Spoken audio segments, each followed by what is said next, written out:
I just got a package. I just got a package. I just got a package. I wonder what it is. For some reason, that went a lot funnier in my head than I imagined.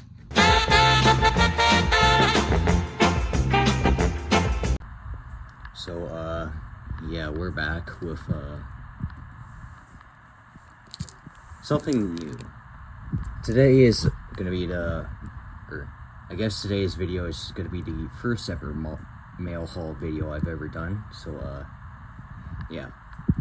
As you can see, I got a package here from yours truly. Yes.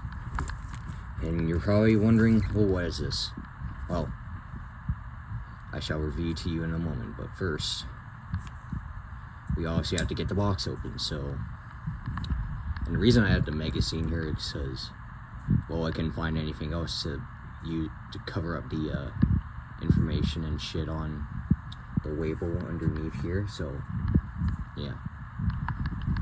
So, I guess I'll just put up my camera against something to, so yeah, we'll be back in a couple of seconds here. And we're back. So, remove that. And let's get into the opening of this package. My dull ass knife. And piece of resistance down the center. That was still not down the center. Look at that sexy knife. And so, well, presented with our second obstacle besides the tape. Packing peanuts. Lovely.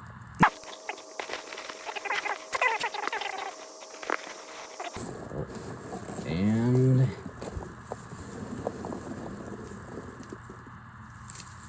just get all these packing peanuts back into the box. Stop spilling it over. Jesus Christ. Move that out of the way. And here's what we're left with. This is an Athearn Genesis SD70I. Now, this particular model is from an earlier release where, of course, you still had bulbs in your locomotives. So, I'm gonna now do an unboxing of the model. Now, I did get this secondhand, mind you. And it still has the warranty. I don't think anyone really uses. This was also back in the day when, I wonder, never mind, this, I thought this was going to be one of those manuals where it would have like pictures and shit of your, now we have the locomotive, but it's upside down. Yeah, even I'm confused. Do we have a little... Oh, we do. We do have something. Already, we're presented with something. A Katie whisker. Sir? Actually, hold it. 2 Katie whiskers. Damn. I was not expecting to get free Katies. Stupid hair. Fuck. But yeah, maybe I'll swap the couplers out on this locomotive for those, because, well, they are McHenry's after all. So, is there anything else in this little pocket? It doesn't seem there is. So, pulling out the locomotive. It's in our infamous, at this point, block of ice packaging.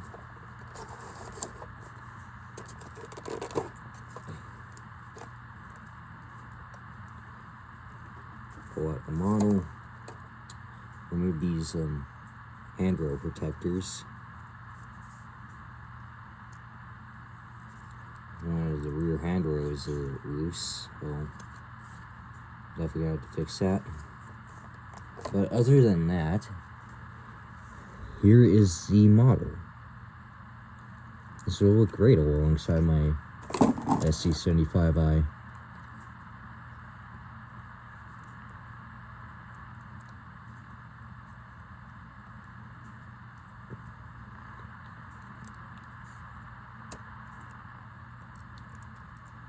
And so now on to the more in-depth look at it.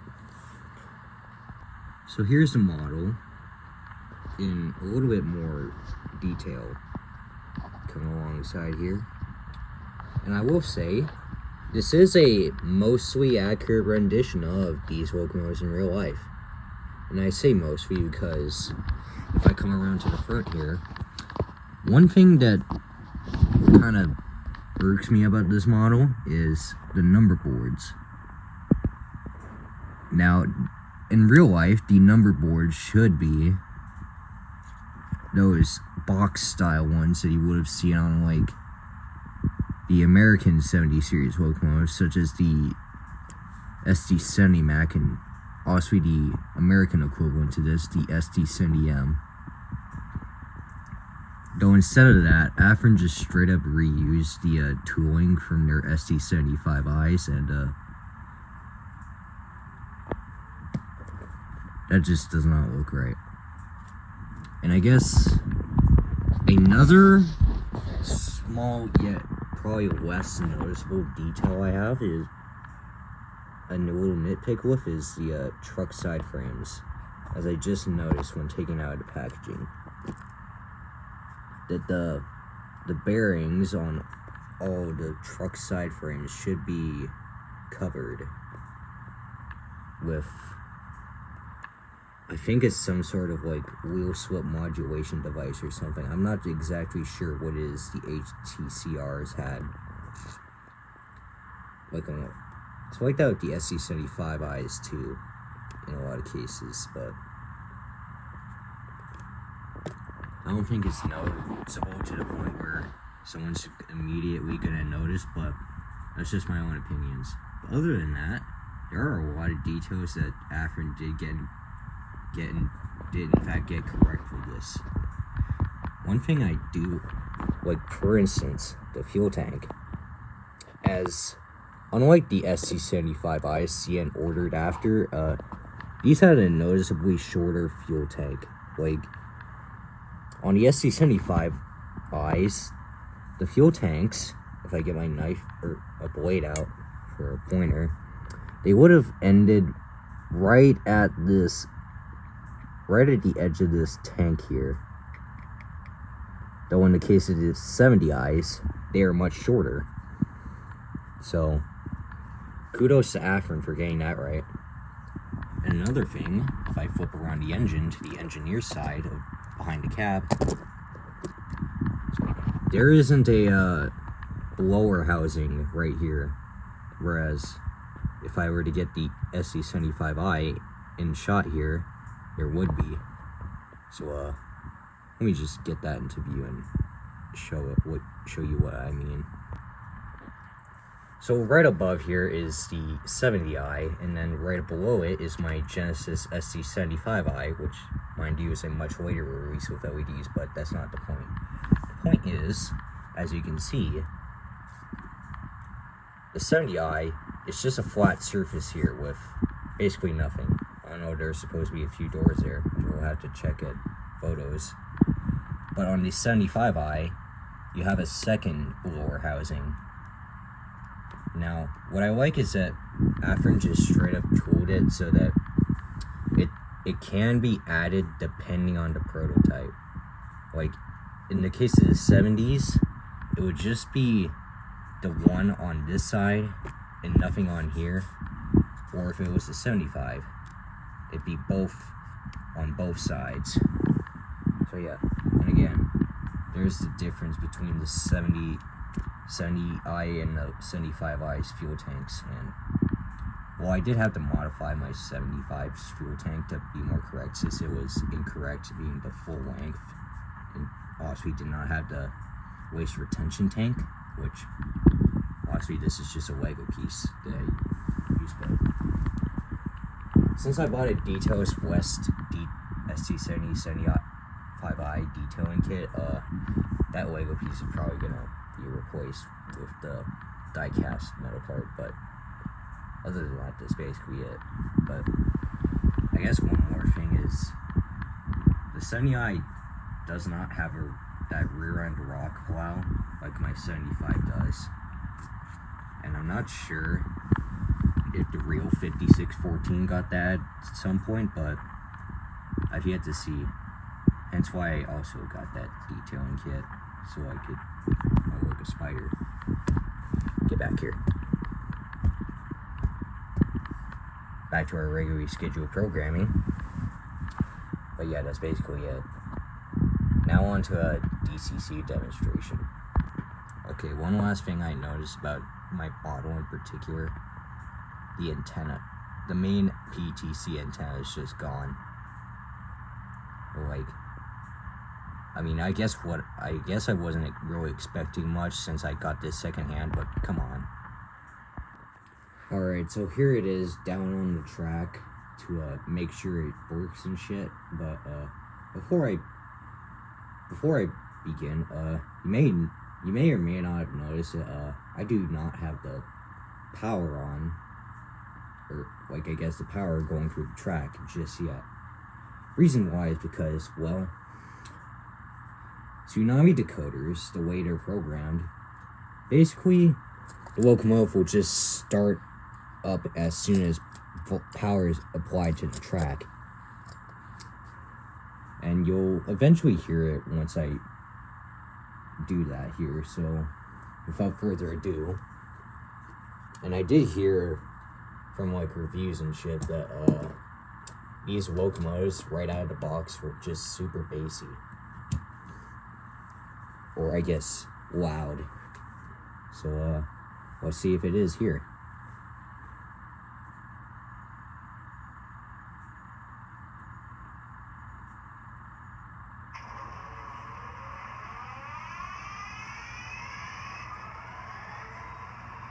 Actually, never mind. I think the original owner of this locomotive turned down the volume. So, I guess it makes sense why it's quiet.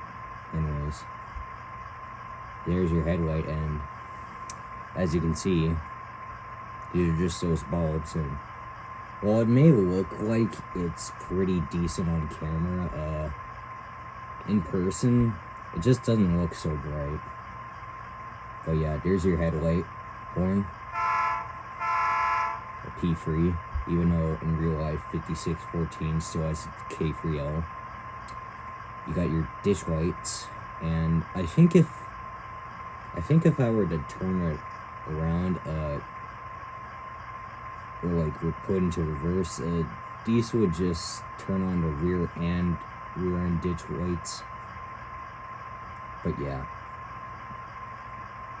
function 3 is your short horn. Function 4, I think, is your dynamic brakes. Function 6 does nothing.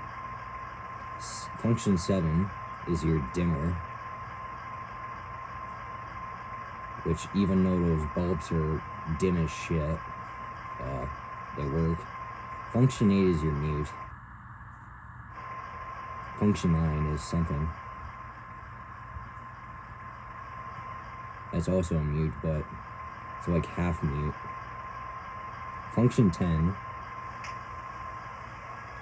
puts it into drive, or I guess notch 8 an idle.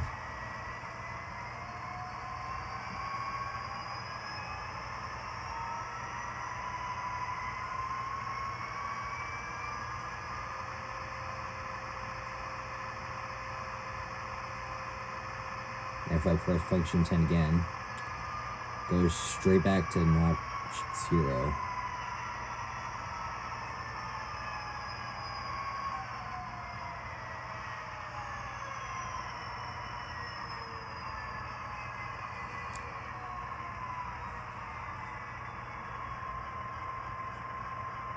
function 11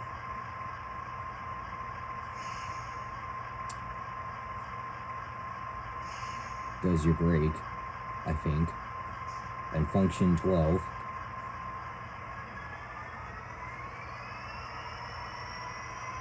basically almost does the same thing as like function 10, but I think it's like it only goes to like notch 4 if I'm correct.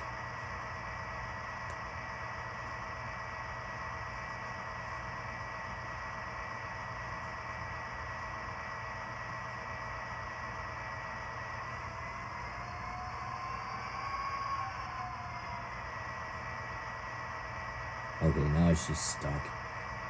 I can't turn it off.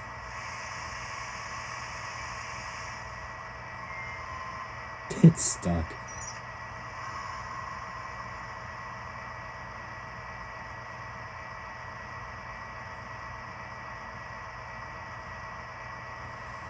I don't know if anyone's ever had a SD70 series locomotive from this particular run. Do you have this issue? If so, let me know. I swear, I'm pressing down shift and it's doing nothing.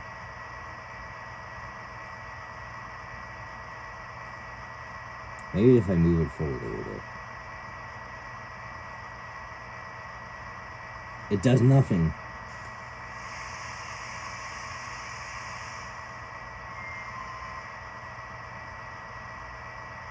Okay, maybe if I take it off the track. I think I reset it, hopefully.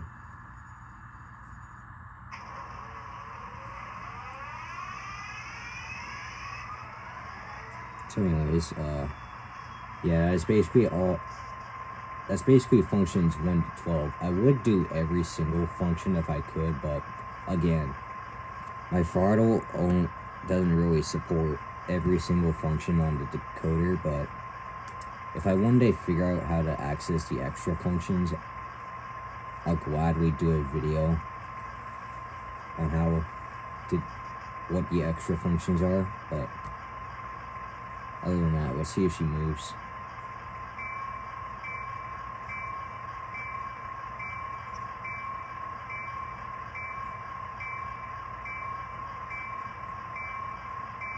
Why are you not moving?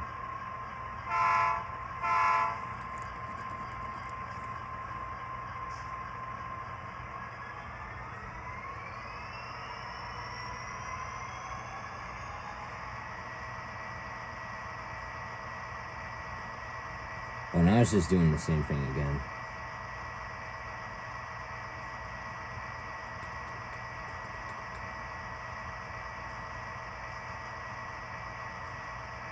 I can't.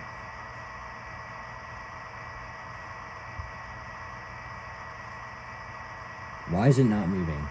Okay, I'm gonna have to troubleshoot this. So I managed to solve the issue for why it wasn't moving, and from my findings, it's apparently still in consist mode for some reason. But when I paired it up to my SD70I here, it just started moving. So I don't know. Let me see if I can take it off consist and then move it. And sure enough, that solved the issue. So time for some forward and backward movements, because well, my track is in pieces right now.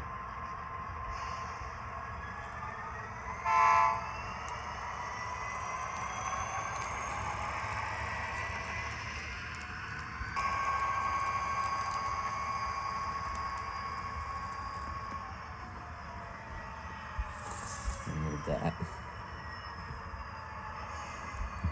Gonna do a little run by here.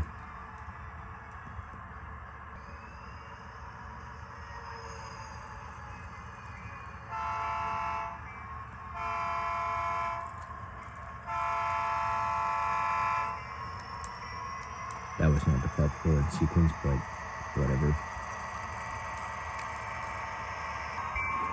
So overall, I think this model is good, but it does have its few issues.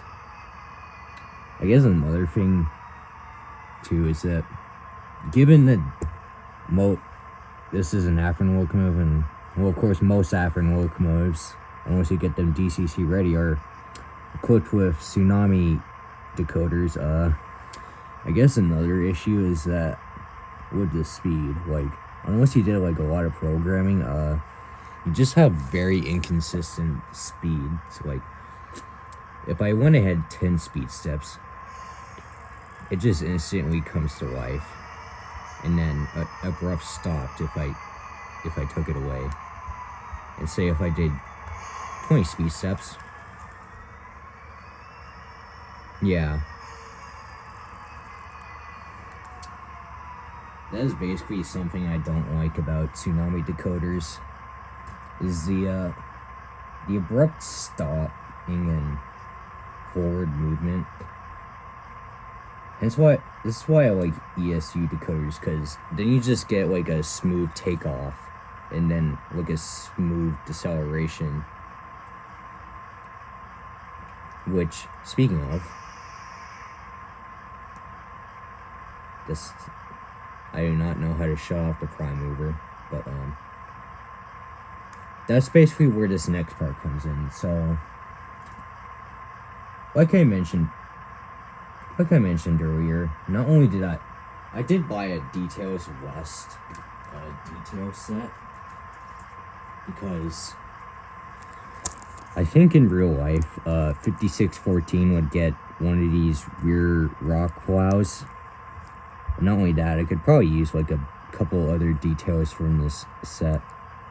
And again, it's also where this waste retention tank comes in, because 5750 over there.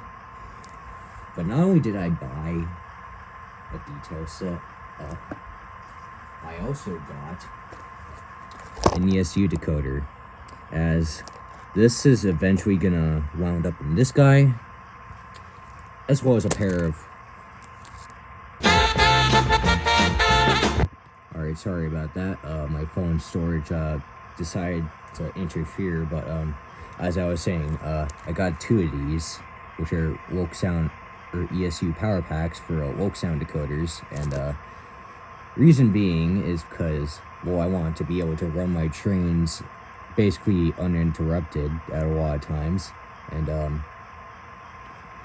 well, not only that, but I also couldn't find a woke sound direct with the integrated capacitors. And if you're wondering, that's like a motherboard style decoder, kind of like the decoder in this currently, except the tsunami, of course. But yeah, I bought two of those, one for 5614 here, and then the other one for 5750 over there in the back. And you're probably wondering, well, how am I gonna add this decoder in there if what I'm replacing is a motherboard decoder? Well, fortunately, I do have a Nix Trains decoder buddy, so yeah. Also, I plan to remove the bulbs. They're shit. I have like a bunch of LEDs just lying around, so yeah. Plus, I got some forget what that fiber optic strands, so to use for lenses and shit, as well as some brass tubing. So yeah, that's basically what I have in mind for its locomotive. So expect a follow-up video in the future where I show you how I did that. So but yeah, other than that, that's basically all for this video. Make sure to like, comment, and subscribe if you like, or whatever. I'm just gonna say peace out. I've said too much. Okay, you can cut the video now. Why is it still rolling? Fucking stop! Either subscribe, donate, or get the fuck out.